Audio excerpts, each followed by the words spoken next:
Hello and welcome back to another episode of the MindSets podcast. Welcome to episode 50, which is, as I already explained, very different. I'm joined now by my co-host, Charles, who was actually a previous guest in Chuck's Life, which is episode, we think, like 21, 22. So if you want to know more about him, because you're expecting a guest episode, you can still go back and listen to that.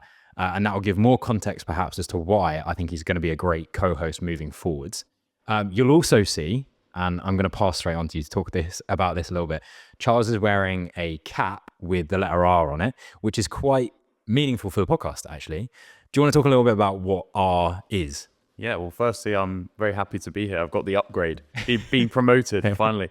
The R stands for ROXD, which is a company that myself and my business partner, Hugh, who I'm sure we'll talk about at some point, we started at the back end of last year. And it's, let's say it just operates within High Rocks space at the moment. And there's kind of like a one-stop shop for everything High Rocks that you might need: training, apparel, that kind of thing. Awesome. So in these sort of alternate episodes from the guest episodes, it's effectively ROXD sponsored. So we're going to have a ROXD section, which is quite fun. You guys get to look forward to that later on in the episode, where you can get kind of involved while you're listening along, wherever you are at the time. However, these episodes, as mentioned in the last sort of catch-up episode that I did, are quite different. We're going to have a bit more fun. We've got some interesting things to talk about, and we could get cancelled. So, I mean, who doesn't love that? First thing I want to talk about is this week, we've seen some things happen in the news within the fitness world. You've got something you want to talk about? Yeah, we start with a bang, actually. Yeah. British record for 10K on the road. The British record has been broken, 27:38 by a guy called Rory Leonard, 12th of Jan, so the beginning of this year. Actually, not that long ago, which equates to 2:46 per kilometer pace. Which is absolutely like mind-blowing. The thing is, as well, is like 2:46, I don't think I can hold for a kilometer myself. For reference, I mean, that's almost, that's like a 56, 57 minute lap. It's something like that. Yeah. For 400 meters, which is crazy. But then holding that for 10K. And bear in mind as well, this is the thing that I disconnected, is that when I first started running 5Ks, 30 minutes, and still for a lot of people, 30 minutes is like a very good time. 10K in 27, that's absurd. Yeah. One of the other things as well, though, that you mentioned, this is road specific, because this isn't technically faster than Mo Farah's 26:46, which is on a track. And then the world record is still faster than that at 26:11, which we're just getting so silly. You can't comprehend that, can you? Unless you can run that yourself. It's just, it's fast, but you can't actually put that into any meaningful like comprehension, because it's just ridiculous. Exactly. And I was talking to someone else the other day about 5K times, and jumping from 30-minute 5K to 20-minute 5K is huge. Like, that's drastic difference in your running ability. But then to go from like what is a good amateur time to, okay, we're talking elite. Which is like what, 14s, some 13s, which is like, that's another 7 minutes from an already unbelievable time of breaking 20 minutes. That's breaking that record now, I mean, is mental. 23 as well, young guy. Yeah, so possibly faster times in the next few years, especially if we're talking like the Olympics or something like that. So keep an eye on Rory Leonard. Anyway, that's the start of the episode. That's something we thought we'd mark this week, but haven't really asked how you're doing. How are you? How's life? Talking about my feelings, never something I want to do. I feel really positive. Obviously, going into a new year, lots of new changes. Excited to be on the podcast. Lots of exciting things planned for this year as well, and a healthy body finally, kind of. I was looking around for some wood, such wood. So competing as well at the back end of next week. So a strong start to the year. Yeah, I think as much as obviously this is going to be ROXD sponsored, we're not necessarily going to stick everything to High Rocks. I've said that in previous episodes. While I do High Rocks, I don't want it to be the consistent theme and everything refers back to that. But we are both actually competing in Manchester. By the time this episode comes out, it will have happened. But hopefully we've finished. Hopefully we have. Hopefully by that point in time we finished. But I'm not going to ask you for your goal time or anything like that, because that is horrible. And we will at some point discuss why we both don't like doing that to ourselves. But you said you're feeling fresh for it. Feeling okay? Yeah, I took some time after Stockholm at the back end of last year. shin splints. Everyone's got shin splints.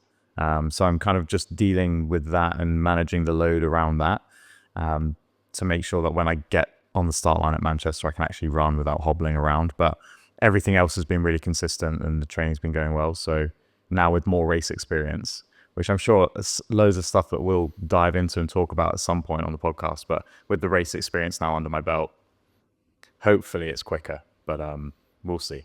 Yeah, I think there's me doing my first sort of effort where I'm going to be dragged around. I think I'm quite looking forward to, but there's also some things that I've never tried before technique wise that I'm going to give a go. And I'm definitely going to be relying on my partner more than I think I've ever deliberately relied on someone before. Yeah. But I'm going to need to if we're going to go as quick as I think she wants me to go. My race plan as well, based off previous experience, was like, I need to just go faster. And that's really intimidating as a prospect to go, I'm going to go faster. I already know how much it hurt the last time I did it, but I'm going to try and go faster again. It's going to be pretty tough, but I'm excited to see what we're capable of doing. I'm scared of doing the rookie error of going out too hot. I think there's a high chance because there's a chance that we might be racing someone in the gate as well, which doesn't help me. Yeah. We'll see. I want to talk about this so much. We'll talk about. We will. I mean, it's obviously going to come up in conversation, so we will talk about. Hopefully, it was deeply successful, and we're both going off to the world champs in summer. But we'll see. Anyway, something that's also been pre-discussed is in these episodes. I still want to stick to the idea of physical, mental impacts on each other in fitness. But one of the big things that I want to talk about is ways that we can help those that listen or each other as well, and actually start to converse about topics that are important to athletic performance, both your actual performance on the day in a physical way, but also improving your mental performance and helping preparation for events or just daily training. So the first physical topic we're talking about is mistakes that are made by people starting out new sports and new forms of fitness or exercise. And I know that you've gone away and you've actually brought your notebook and you've made some notes on this. But one of the things that someone mentioned going into this, which is I think is something that would be great to cover. Sam got in touch with us, and this is something that you can all do as listeners. There'll be an option leading up to the recording of the podcast to get involved by asking questions or making comments. Sam mentioned around the physical side of things, how important is it to immediately get all of the gear before you get going, basically? So heart rate monitors, smart watches, all of this sort of thing, in your opinion? Yeah, I'm an advocate, obviously, and you love data as well, but I'm an advocate for having some way of tracking your data. And it's pretty relevant at the moment with kind of the start of the year and everyone wanting to get into fitness and training. I think the emphasis shouldn't be on the hardware. The emphasis should be just finding something that you enjoy, that you can get good and consistent training in. And over time, I think as you get more experience within it, that's when the data probably becomes more important, where you're looking for small ways that you can maybe push the needle towards better performance. That's when you need the data. But starting out, pair of trainers, water bottle, go to the gym, or whatever it happens to be, or if you need a little bit of equipment for the sport that you're going to try and do, then obviously you need that. But other than that, I don't want the barrier to entry for starting your new fitness or sport to be super high because you have to buy £1,000 smartwatch. I can argue the other way though, probably. Well, one of the things that I think about is when I kind of got into fitness myself, I've always been a bit of a lone wolf with it, and I've always mostly trained by myself. And now that's quite different. I enjoy training by myself. I enjoy training with people for different reasons in the competitive aspect. But I think I'm the sort of person that would like it if a piece of technology could tell me I was doing a good job. But I also understand that there are some people that the best investment you can make when you're starting out your fitness journey is to go with a friend, because you need that. Yeah. So there are two different types of people there. I think the biggest thing, as you said, though, is find a way of what you're going to do in terms of enjoying it. Yeah. Whatever that may be, because the big risk if you buy all the gear and then you absolutely fucking hate the thing you started is kind of, you also have this guilt factor, because if you've started using it, you can't really sell it or return it. And then it just sits there staring at you and you just feel really, really bad because another thing has not gone your way. I mean, it is interesting, but on the flip, I've got a client who we've speaking for ages about, is it the Aura ring? Oh, Yes, other rings are available. They've just got the Aura ring. And he was saying, it's changed my life. Like, I want to get better sleep score.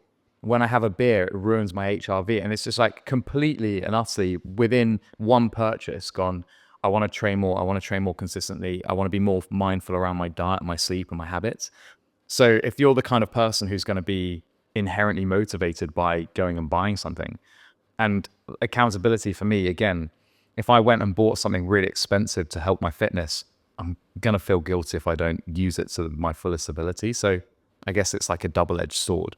You don't need it, but there's ways which it will help your performance for sure. And of course we can talk about that, but it might also help motivate you and keep you accountable. Yeah, there's also, like, if we're talking other bits of like hardware that you can consider, if you are talking about a gym setting, buying certain forms of kit, I don't think is essential to begin with. If you are going to the gym for the first time, you probably don't need wrist wraps, knee straps, everything like that. Leave that for a later day. Yeah. Learn how to move properly, safely. And then when it comes to talking more about this, like tech, if you're starting running or you're just trying to lose a bit of weight by doing cardio, wearing a heart rate monitor and having a smartwatch, your heart doesn't really necessarily know what it's doing when you first start doing this. Like, you don't have an aerobic base. You don't know how to use that data. So it's just the act of going and moving that's going to help you get fitter.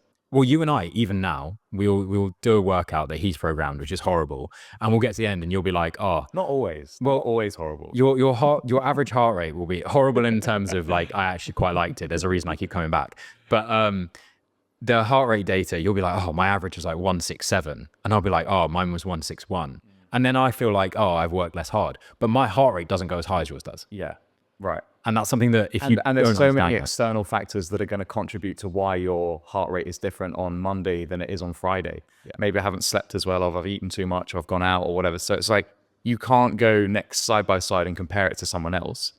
What you can do is see the trends within your own training and start to compare there and understand your heart rate zones a little bit more within your training, which is a whole nother topic. But if I'm just getting into fitness, am I going to suggest for you running some laps of Battersea Park, do you need a heart rate monitor?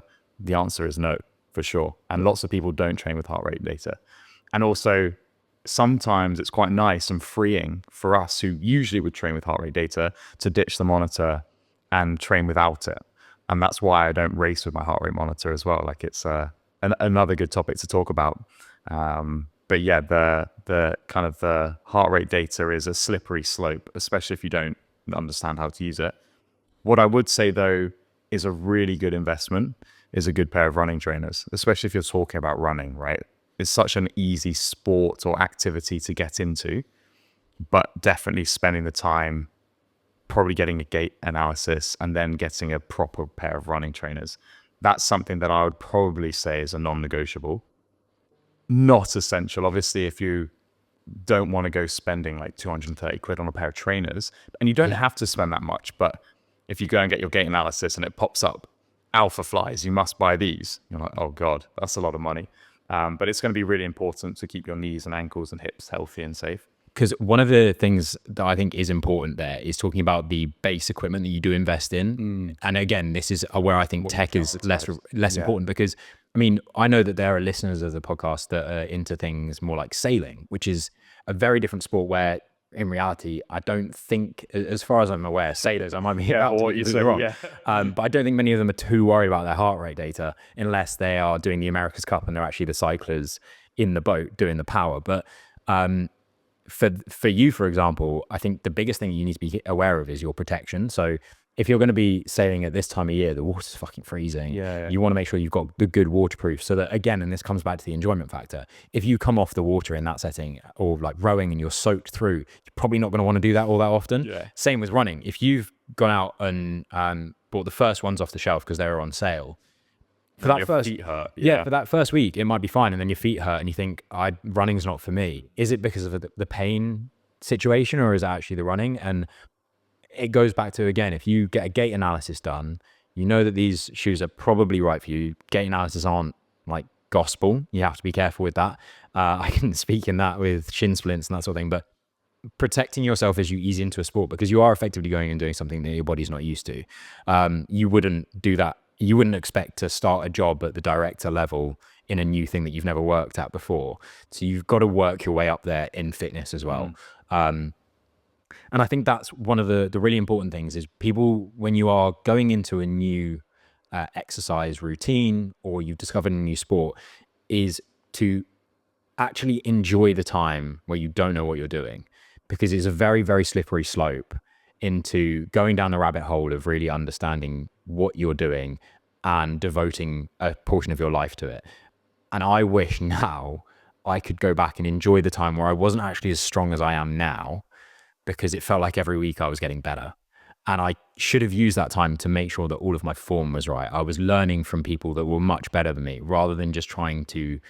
I think if you had your time again, you'd prioritize different things. 100%. So it is interesting, isn't it? And you have to work so much harder with the experience to make any gains. Well, when you have a client come to you, for example, that may be less experienced, what are things that you talk to them about or program them ideally to make sure that they're not really going to get injured or go too hard to begin Well, I always talk about it's like a 3-step process. And if you've had any experience with CrossFit or anything, that's where my experience lies. I'm deep rooted in that. So we talk about movement mechanics is just number one. Then it's consistency of movement mechanics, and then it's intensity.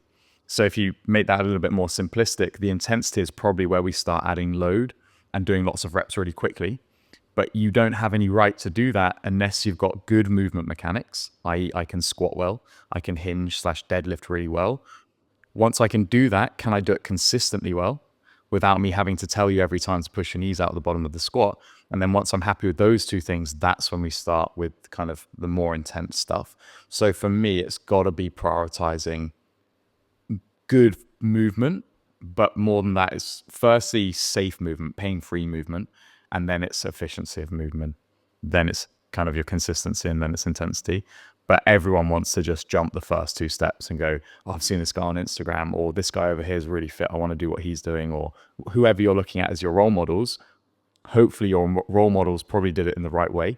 But yeah, it's got to be that kind of movement mechanic, and like you say, learn how to do the form properly. Because there's a lot of ingredients into the perfect recipe. Yeah. And one of the things that you don't see if you're, you've got this person that you not necessarily idolize, but you like what they've done on social media, or you've found them on the internet, whatever, or maybe you know them. But there's things as well from outside of training when it comes into, like, if we talk about 2 other key factors is nutrition and sleep. And if you honestly think that just because you start doing this new form of exercise, that's going to drastically change your life and you're not paying attention to the other 2, then very quickly, I mean, I go back to when I did 75 hard 2 years ago. And at first I just did what you had to do. You have to do 2 training sessions a day. You have to eat better. You can choose your own diet. And for me, that was making clean decisions and being in a slight calorie deficit, and a marginal one. The problem is with that is my intensity of my training was the exact same. I had upped the training to twice a day instead of once a day. And it wasn't, I fortunately didn't have like an injury that meant I couldn't train. I had to be careful, but I definitely started to notice my recovery was non-existent. And it kind of felt like, I was burning the candle at both ends all of a sudden. And what I wasn't doing was allowing for some of those workouts to be more recovery based, being smarter about when I trained with when I was eating. So if I was in a calorie deficit, but if I was going to the gym, having not eaten for 5 hours, I'm going to the gym feeling like I already need energy and support in that sense. And that's something that I think is really important to consider is there are multiple pillars that build a healthy life. And while fitness is one of them, it can't be on its own. For sure.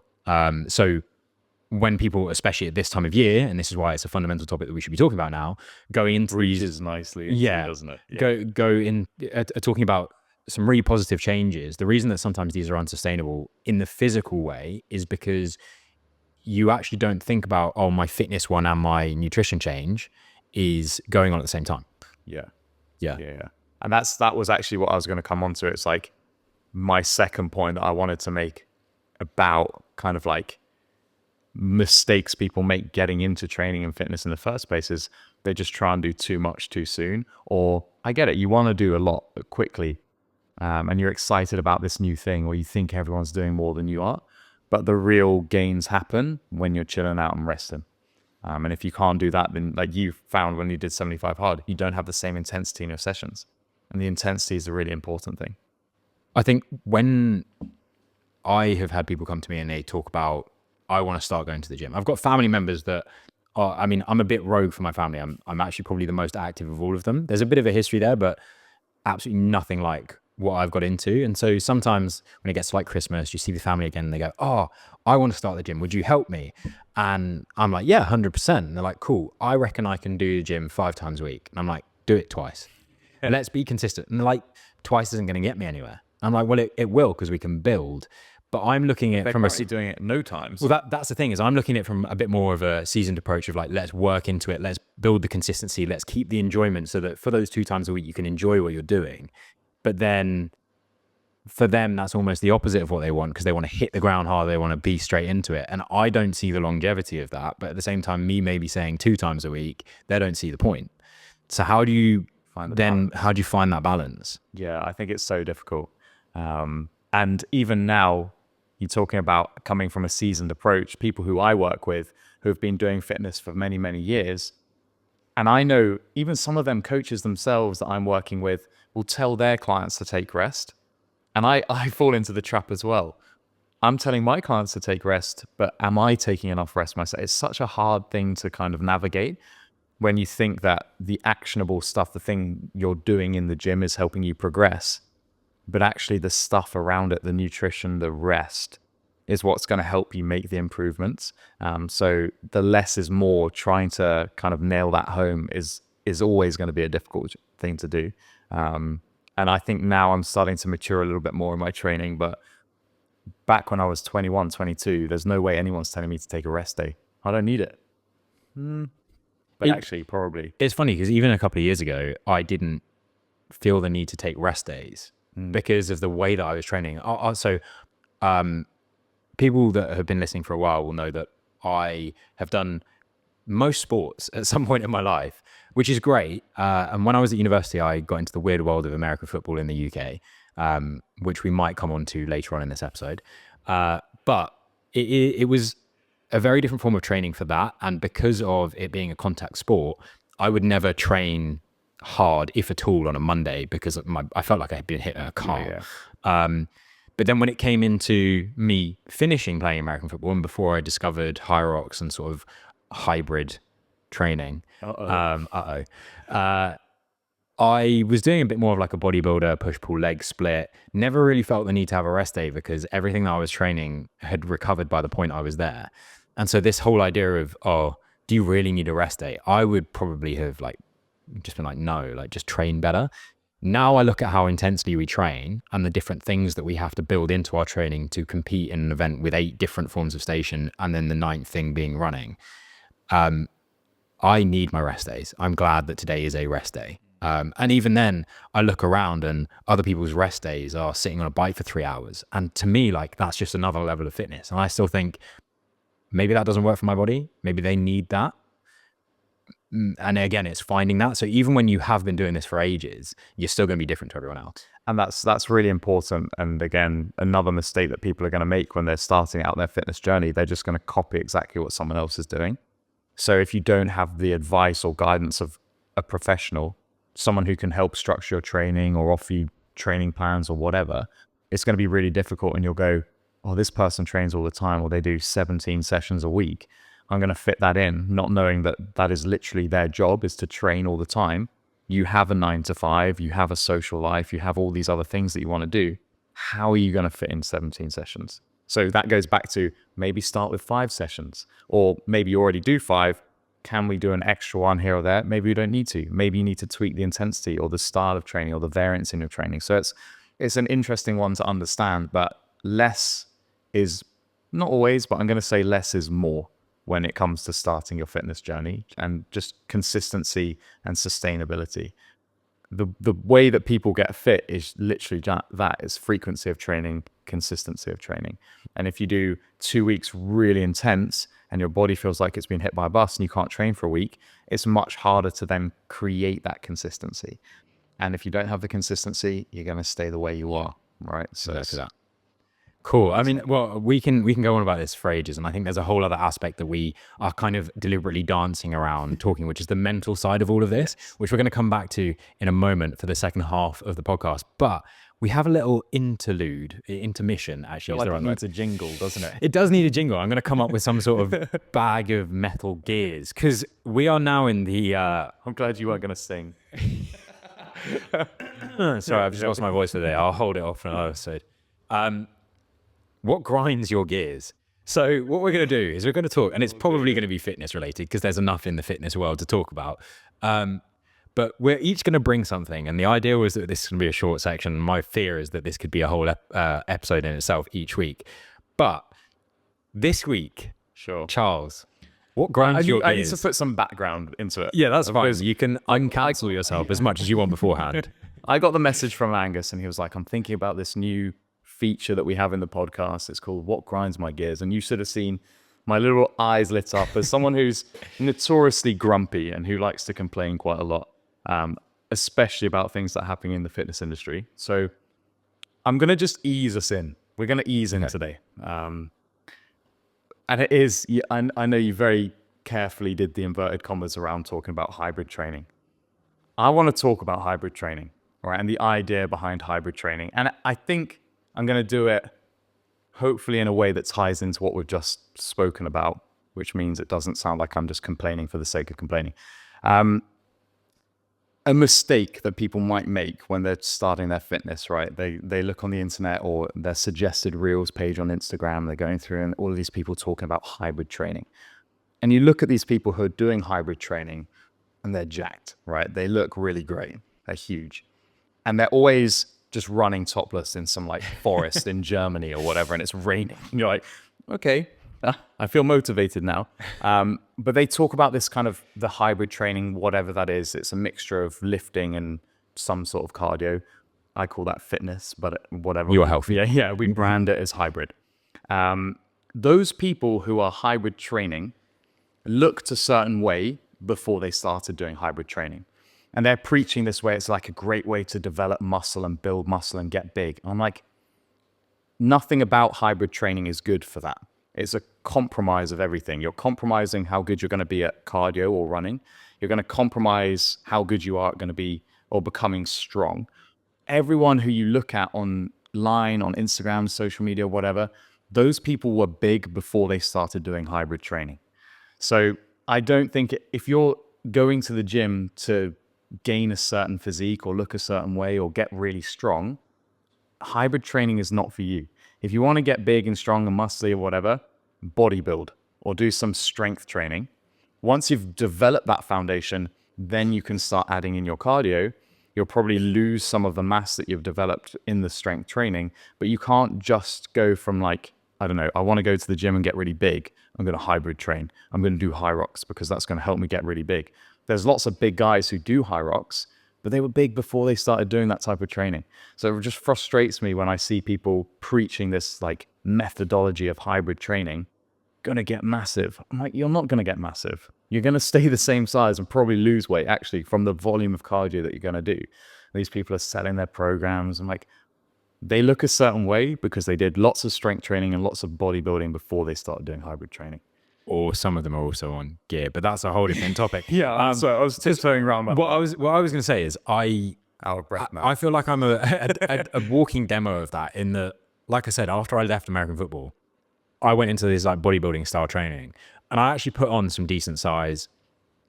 Absolutely no interest in getting on a stage in fake tan, but there was some decent size there. And so when it came to like the hybrid training side of things, I got into running, and I immediately realized, or my body realized how much of this was unnecessary weight, and it does naturally adapt to kind of lose that, so you get quicker at running. But I've got a question for you, which came up on social media the other day. Do you think it's harder to get to a 100 kilo bench press or to break 20 minutes running 5K? Obviously, that's quite specific, usually specific to men. I need more parameters really to answer it properly, because what are we assuming their starting point is? Are we assuming that they've never run, and are we assuming they've never bench pressed? And then what What starting weight are we So assuming? basically what I said is if you take, I used myself as the blueprint. Okay. When I started fitness, I think I was, or I'd been playing sport, but when I started going to the gym Sure. and lifting weights, I believe I was 16. And at the time I weighed 68 kilos. I hadn't actually finished growing completely, but if we take the blueprint of a 16-year-old guy that's like 60 to 68 kilos, I love these questions because they're popping up all over Instagram as well. I personally think it's easier when you're that size and weight to run a 20-minute 5K, because I see that as maybe 6-month proper running training without injury. Dedicated, you could do it. I don't think someone that weighs 60 to 68 kilos could put on enough muscle mass to get to a 100 kilo bench press in the same period of time. That's my argument. I'm going to have to be so careful with what I say on these podcasts. I'm not only going to get myself cancelled, but I'm also going to get Angus and the MindSets podcast cancelled. The power of editing maybe will help us out.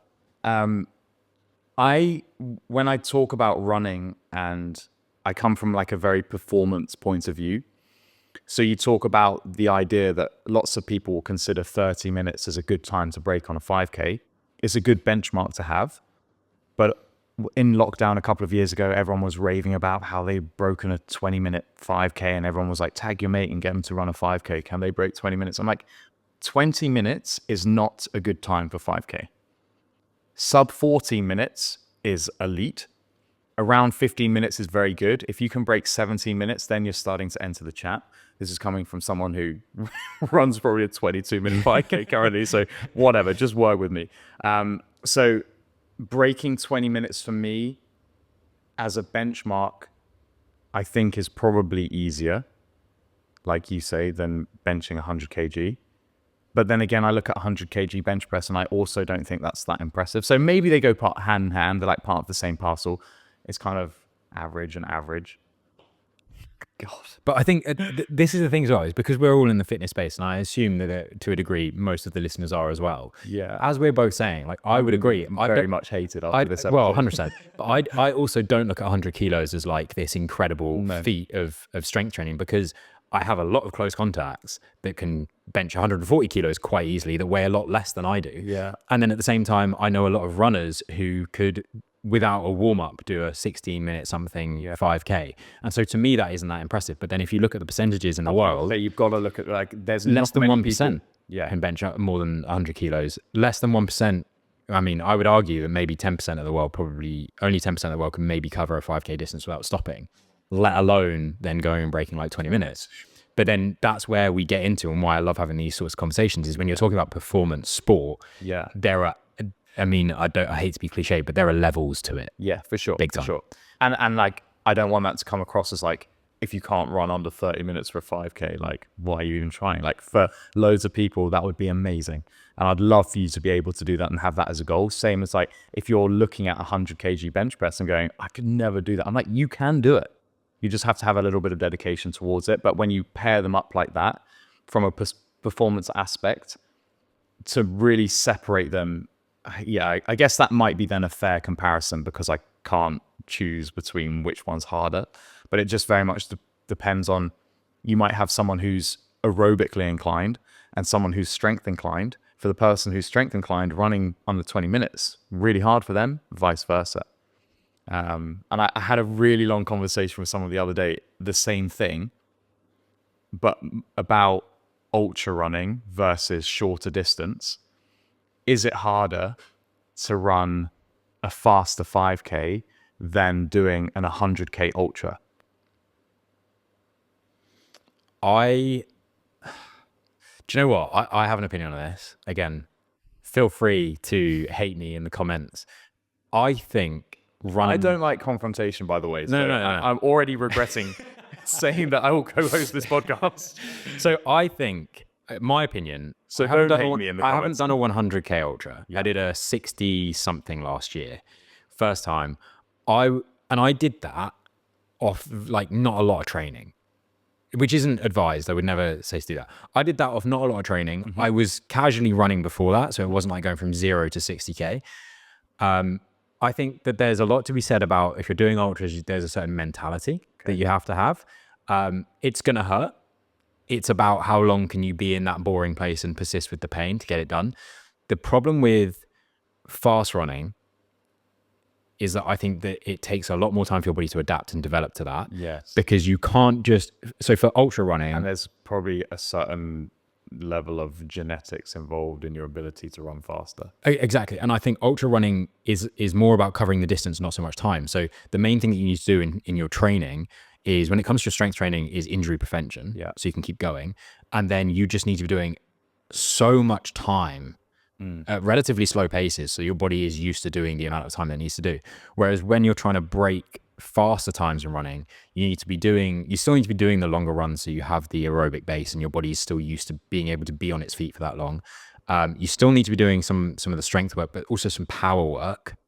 And then you need to be doing your different sessions, like speed sessions and your threshold runs and all of this, which is so much to juggle.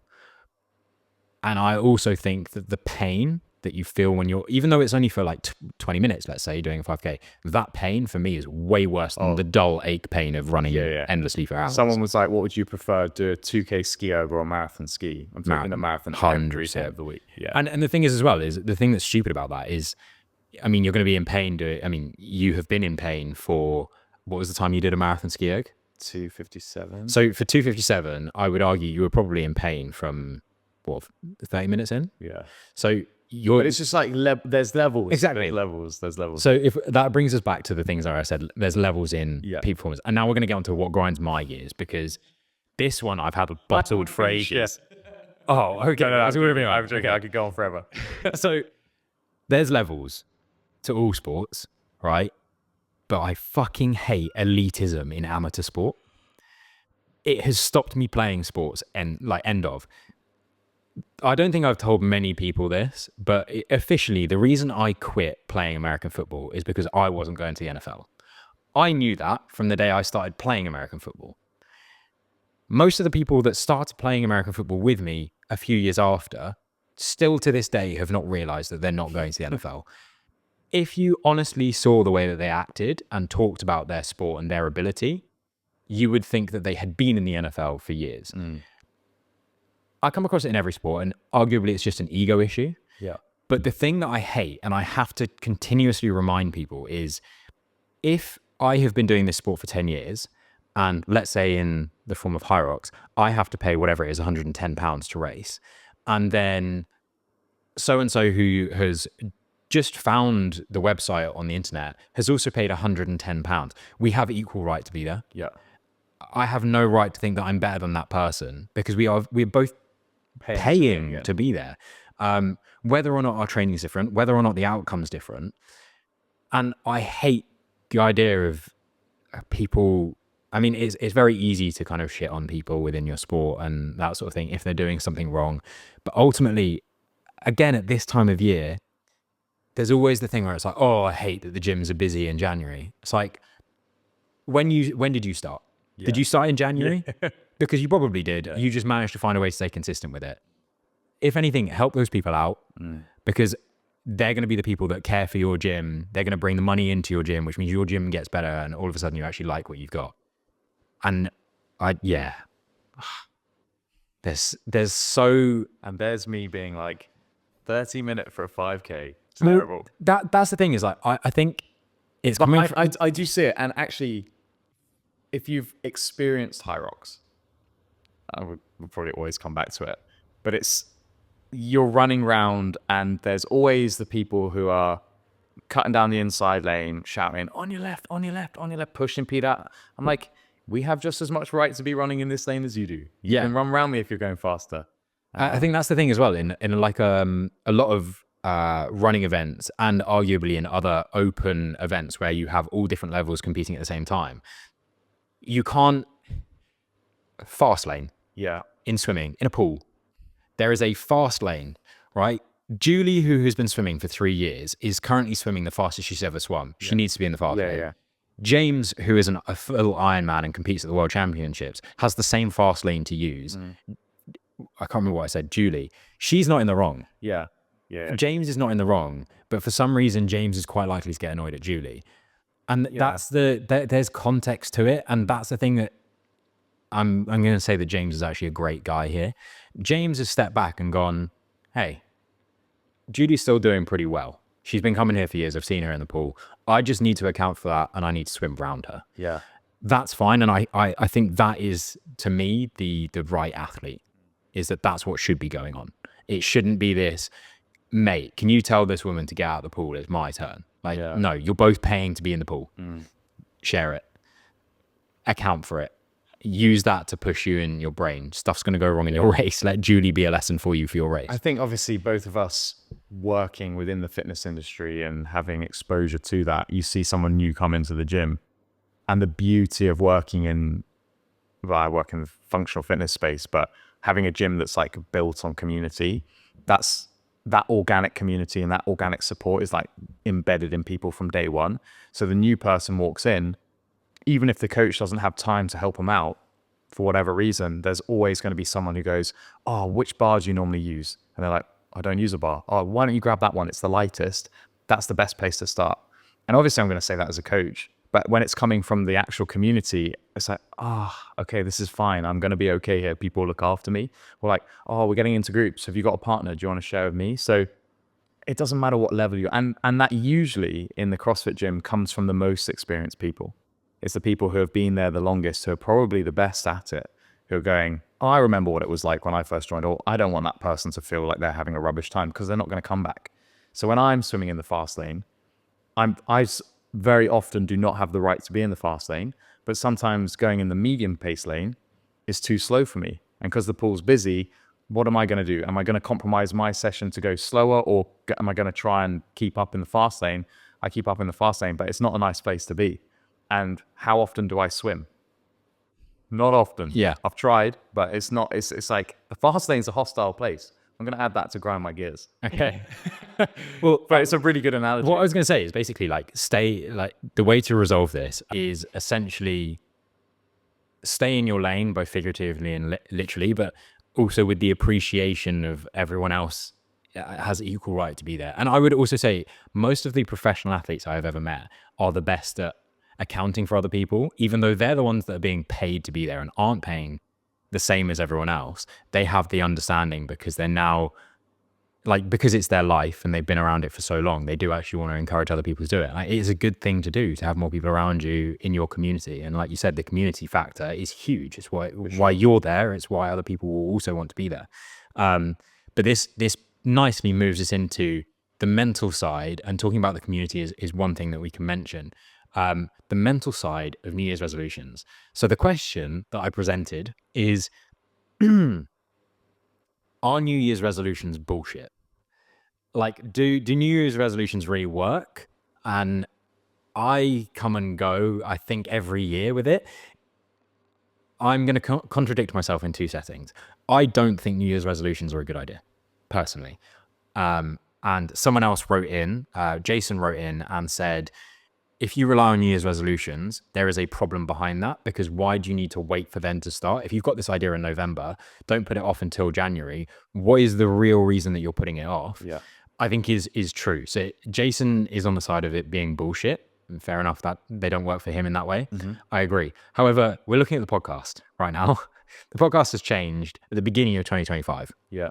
I had this idea. I think I mentioned it first to you in November, maybe. So again, why didn't I just action it for December?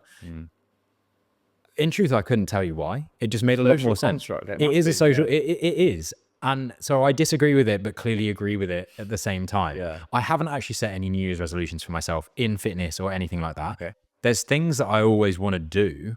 But you don't label them. But I don't really label them that way. And maybe you should. No, because then it goes against me saying that I don't think that they're necessarily a good idea. We've also had Abby has wrote in and said that he relies on them. He relies every year that he gets a fresh start. He likes a new chapter to his story. And so it's a good way for him to think about what he wants to achieve in the next year as a chapter, and then he can put that together.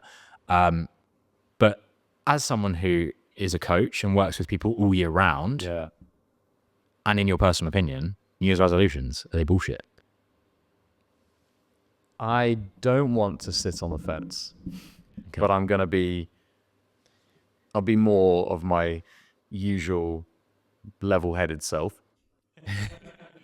I think there is merit to them, but I also think there are negatives to them. And you kind of covered all of the points that I probably would have spoken about anyway. I do like the idea of having the direction.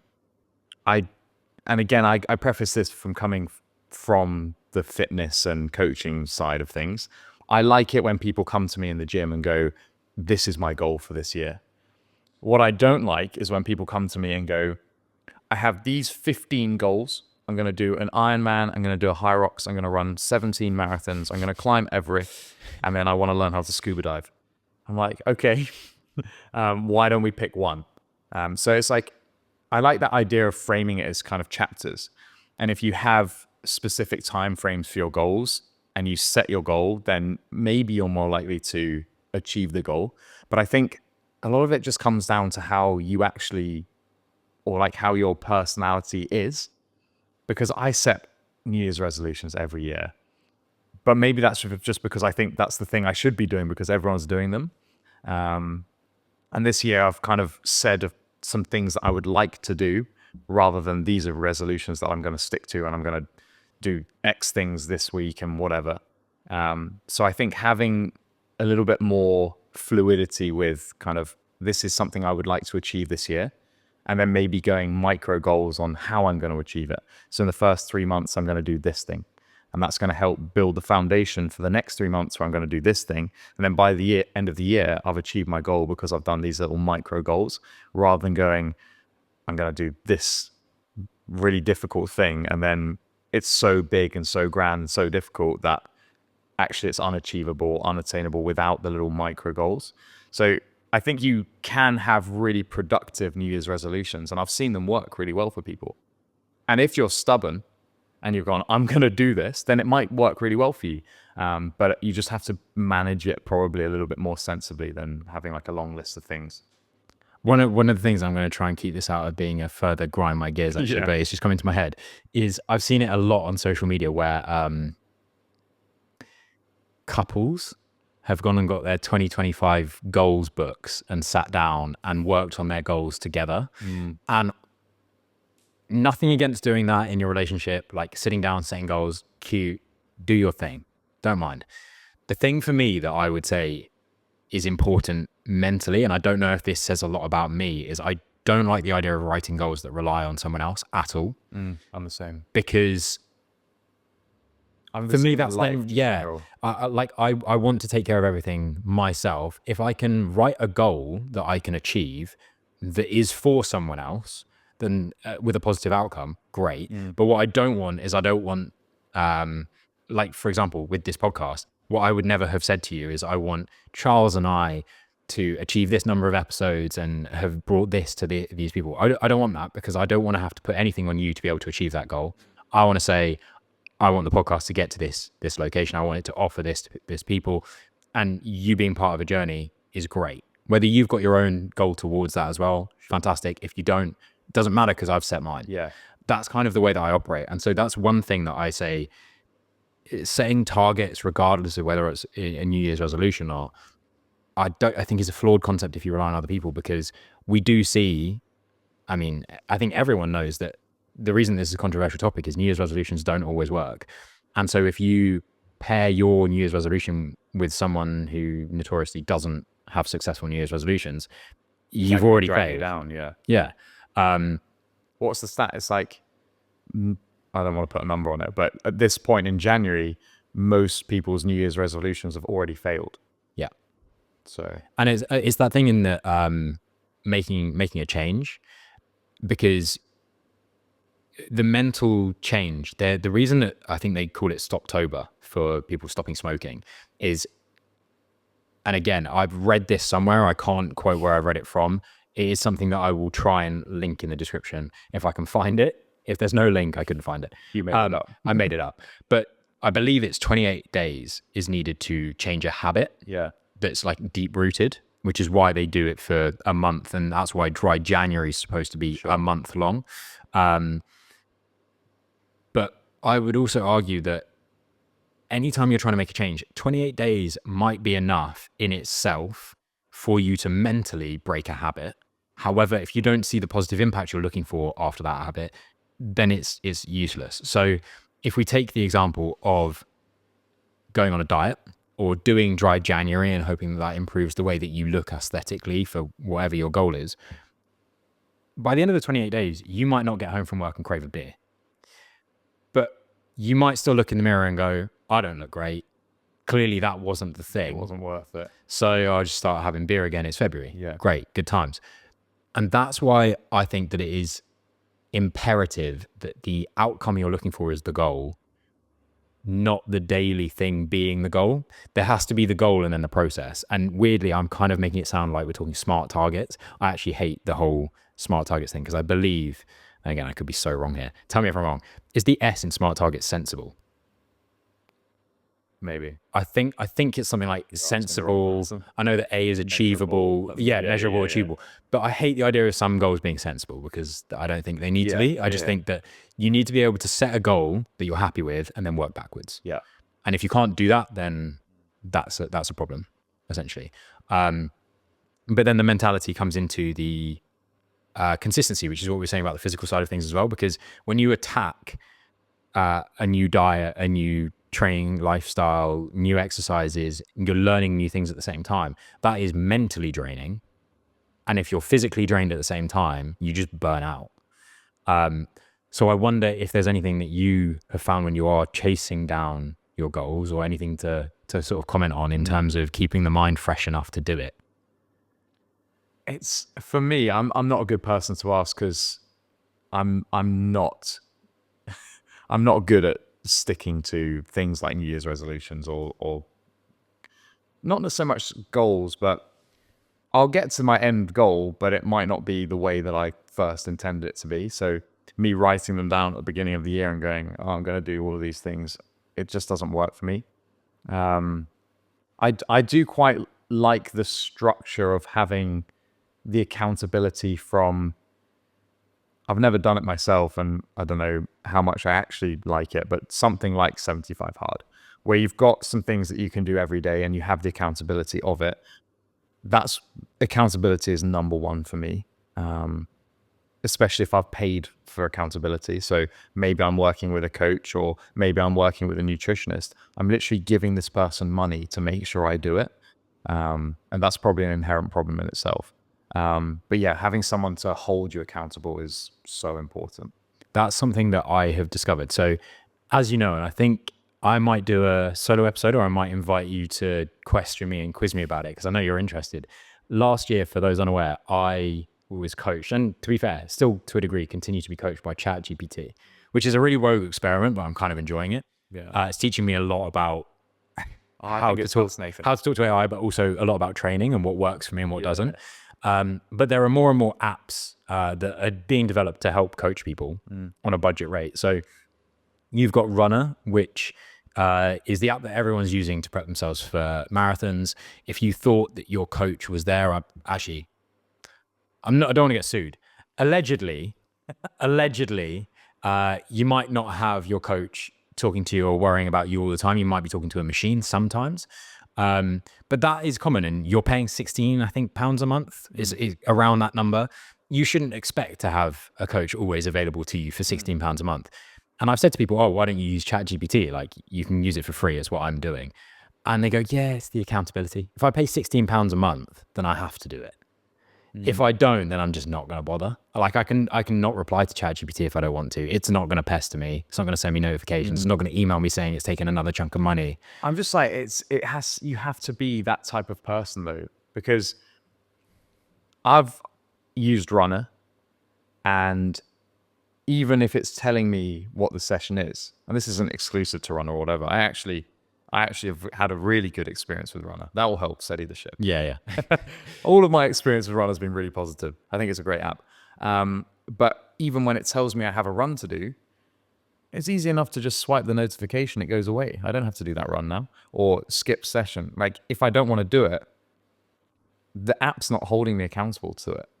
Even if I have a nutritionist pestering me on my WhatsApp being like, why haven't you blah, blah, blah, blah, blah, I can make that decision myself. So if you don't want it enough, then you're not going to do it.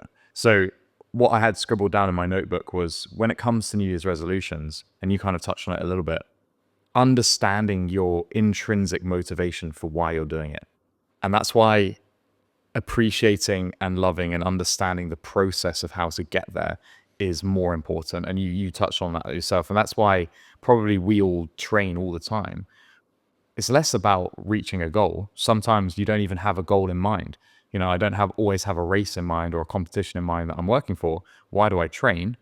I love training. Like, training's fun. And I go to the gym because that's where most of my mates are. I can hang out with them. I can train with them. Why do I go running?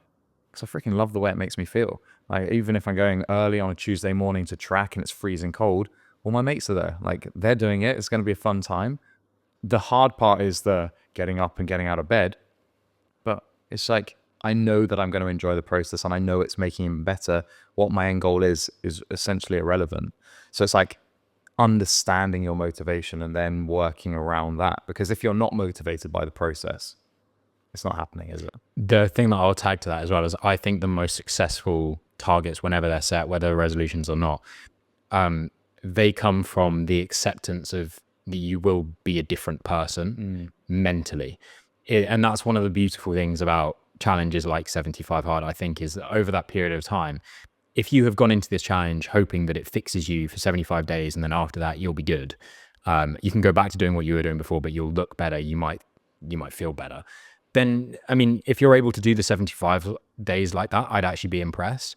If you go into it knowing that after this, I'm going to have an appreciation for doing 2 forms of exercise a day, or my intention is to probably enjoy running by the end of this.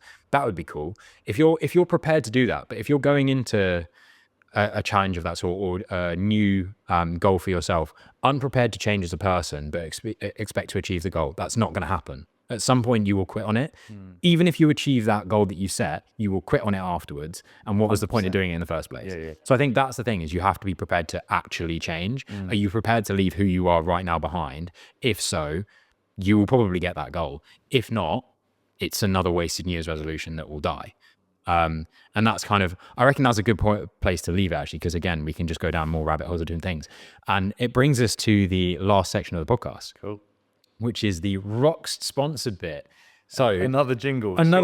Surely, yeah. But this is on you. Yeah, you've got to sing. But in actual fact, you are not just wearing a hat for No, I'm fully branded up. You're fully branded. Yeah. So you've got the remove before racing on the front. Yeah. For those that aren't aware, some of the clothing, I mean, ROXD do coaching. There's all sorts going on at the moment that's kicking off. It's all quite a good thing to follow. We'll talk about where you can follow it at the end of this. Yeah. But t-shirt, what's on the back? So on the back, this is we call it the Stockholm design. We're not exclusively just doing race specific merch, but the first t-shirt we launched was for London High Rocks, and the second one because we were all going out there, the Stockholm High Rocks event. So on the back we got a little character, a little wall ball, making the peace sign. I would show you, but not everyone's going to be on YouTube. Get on YouTube. Yeah, but you could. I'll tell you what. Next time we'll show you. Yeah, and you can watch it on YouTube. There you go. So the rocks part is, I want to bring a bit of fun. I want to give you guys listening a chance to be involved. I'm petrified. So what I've got is I've got a quiz, 5-question fitness quiz. Some of the questions are multiple choice, and let's see how much you know fitness. Oh, you might be about to fire yourself as my co-host. Question 1. We'll go through all the questions and then I'll do the answer at the end. Okay, fine. Okay, so question 1. Which exercise burns the most calories per minute on average? A, running. Okay. B, rowing. C, jump rope. Oh, no. D, cycling. What's your answer to that? Do I have time to justify this, set parameters, and make sure I don't look like a fool? If you want to, although you'll look more like a fool if you're wrong. That's true. But it calories burn is so dependent per minute. But the question needs more parameters. I need more information. This is how analytical he is. This is how analytical. I'm going to say... on average, then. And I'm just scared about where you've got these questions from. Okay. On average, I'm going to say... But what speed? It's got to be like a relative pace. Okay. If I over an hour period. Interesting. Your Achilles going to explode on jump rope. Wait, what was the last one again? Cycling. Ooh. I'm going to say it's between A and B, so running, rowing. I'm going to go with my gut and say A. Okay. Question 2. Which of these is not a real muscle in the body? No. You have to allow that I'm going to be using some Latin here. Okay, fine. I'm probably pronouncing wrong. So yeah, I'm going to do my best though. The soleus is A. B is the tensor fasciae latae. C is the biceps femoris. And D is the flexus maximus. Are we going under the preface that there's no trick question? So like one could be a tendon or... Yeah.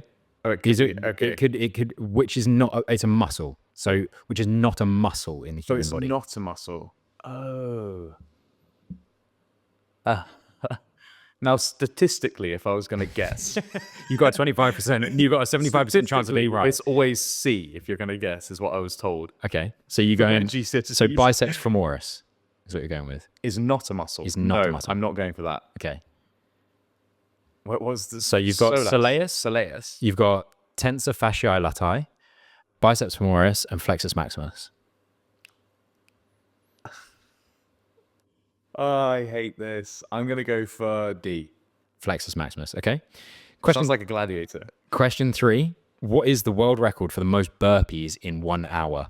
Is it A, 870, B, 1,000, C, 1,200, or D, 1,502? I'm going to go D. 1,502. Wait, can I just quickly...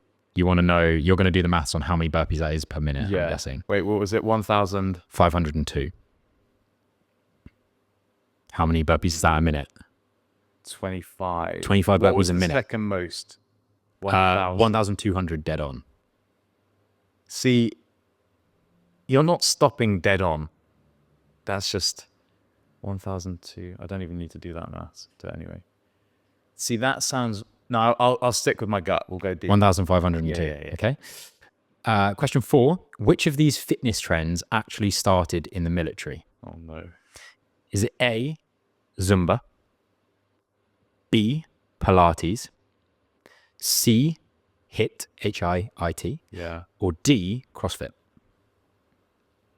I don't know where the source is coming from because lots of people will say that CrossFit is a military thing, but lots of military and firefighters and people from this whatever adopted CrossFit as a methodology. So I'm not going to say CrossFit. It's got to be HIIT because it's an anagram. The military loves like... Oh, that's a good point. Is that what an anagram is? No. Acronym. That's Yeah. it has to be. And I'm like, Pilates is too sensible. Like everyone in the military probably should be doing Pilates, but instead they'll be like, I'll do 1 million press-ups instead.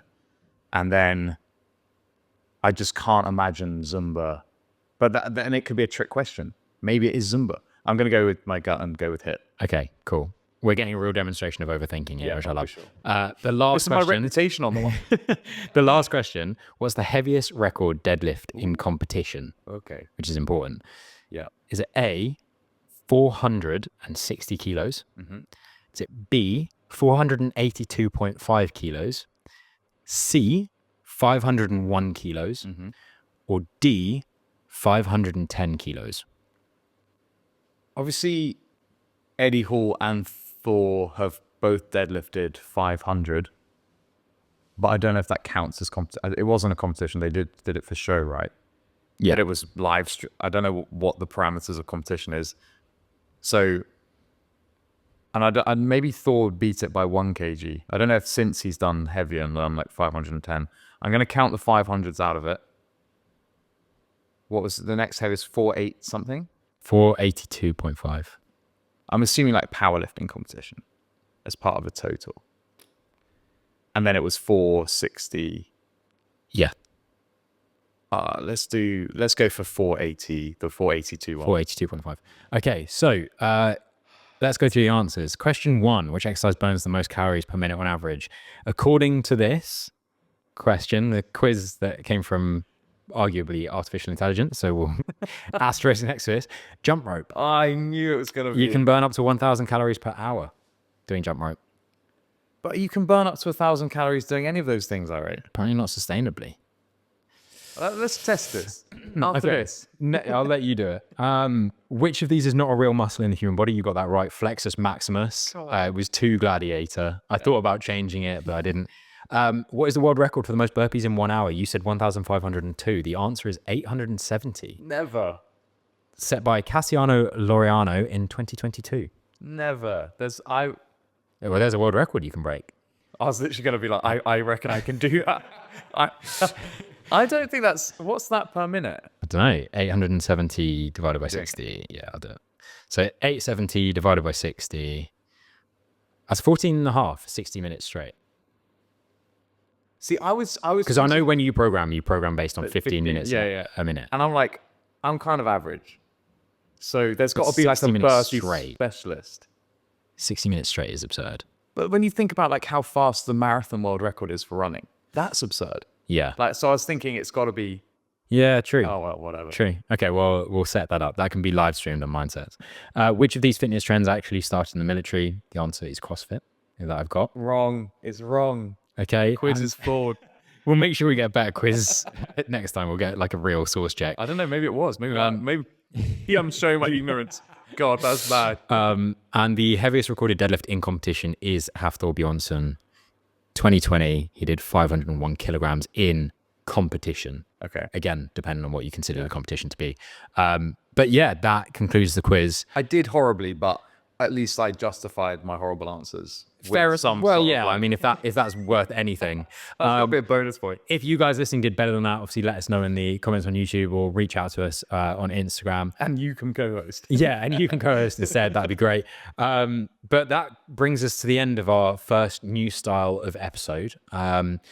So I guess there's not too much in terms of wrap up other than mentioning, where can people find yourself, ROXD, that sort of thing. Instagram for me at Chuck's Life, underscore between the words. But more importantly, we've got 2 pages for ROX. We've got ROXD Sport, which is like the main official account. And then we've got ROX Training, which is everything kind of training programs specific. So they're both ROX Sport and then ROX Training.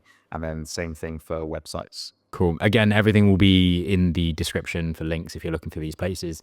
Do thoroughly recommend getting on board with ROXD early on while you can still be part of their community where you can actually speak to them and come down to some of the events before they get too busy. They are getting busy quick. And if you're looking for where you can find the podcast anywhere else, at mindsets_podcast on all forms of social media.